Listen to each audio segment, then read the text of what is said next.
तो भारत सरकार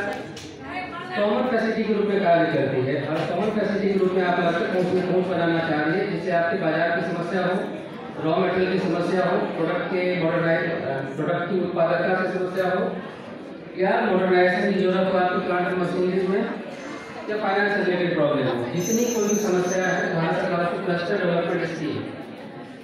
क्लस्टर विकास योजना के माध्यम से हल करने की कोशिश करती है। इसमें 3 कंपोनेंट है आज के दिन में, जो नई गाइडलाइन 2022 में बदली गई है, उसमें 3 जगह पे 3 कंपोनेंट पे 3 पॉइंट पे भारत सरकार मदद कर रही है।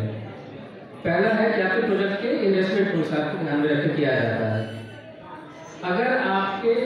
क्लस्टर में आपको जो आप लोगों का अपना कार्यकलाप है, जो आपकी एक्टिविटीज है, अगर वो कॉमन इंटरेस्ट की है और उसकी संख्या अगर 20 से ज़्यादा है, वहाँ पे हमारा MSc CDP वो स्कीम वहाँ पे कार्यरत होता है और हम लोग वहाँ पे MSc CDP योजना लेके आते हैं, जो micro and small enterprise cluster development programme. उसके तहत हम आप लोगों को इंट्रोड्यूस करते हैं। इसमें क्या है कि आपके लिए सबसे पहले डायग्नोस्टिक स्टडी की जाती है। डायग्नोस्टिक स्टडी जैसे कि डॉक्टर किसी पेशेंट का डायग्नोसिस करता है कि उसमें क्या समस्या है, क्या बीमारी है, सेम आपके क्लस्टर के साथ होगी, वो पूरी तरह से तैयार की जाती है कि कहाँ आपके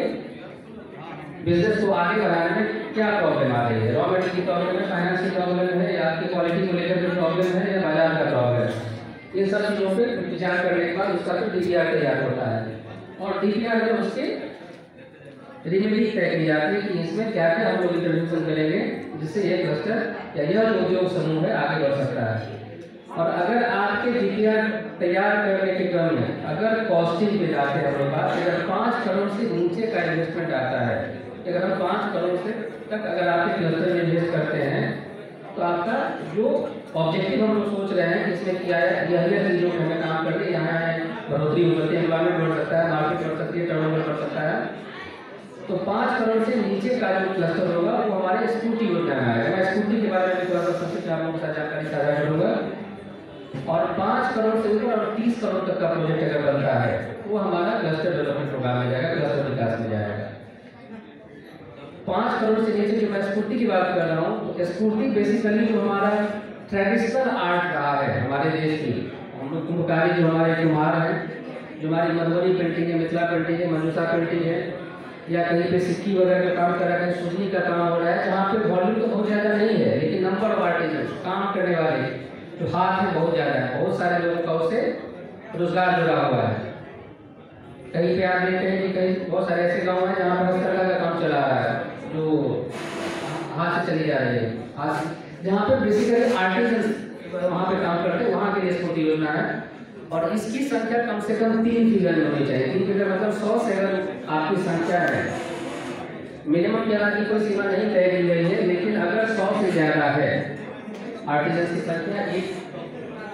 पर्टिकुलर क्षेत्र में, एक विशेष क्षेत्र में, किसी गांव में हो सकता है, एक पंचायत में हो सकता है, 2-3 गाँव को मिला करके हो सकता है, तब वहाँ पे स्फूर्ति की योजना लागू होती है। और स्फूर्ति की योजना में 2 तरह के प्रोजेक्ट कॉस्ट आते हैं।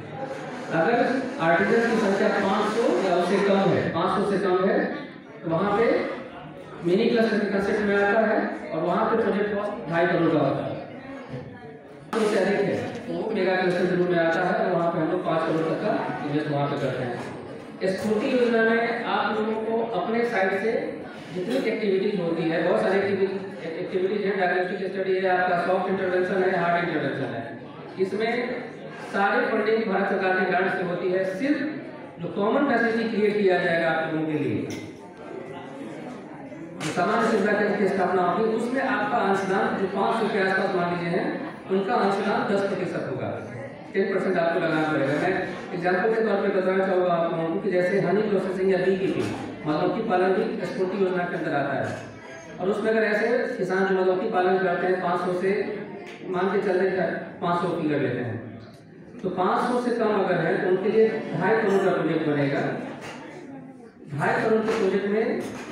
कॉमन फैसिलिटी कितने का लगेगा? अगर उन्हें मधु की या शहद की प्रोसेसिंग करनी है तो उसके लिए कॉमन फैसिलिटी हो सकता है, या फिर उन लोगों को जो बी बॉक्स होते हैं वही डिस्ट्रीब्यूट करना है, टूल एंड डाई डिस्ट्रीब्यूट करना हो तो उसकी भी व्यवस्था रहती है। हार्ड इंटरवेंशन में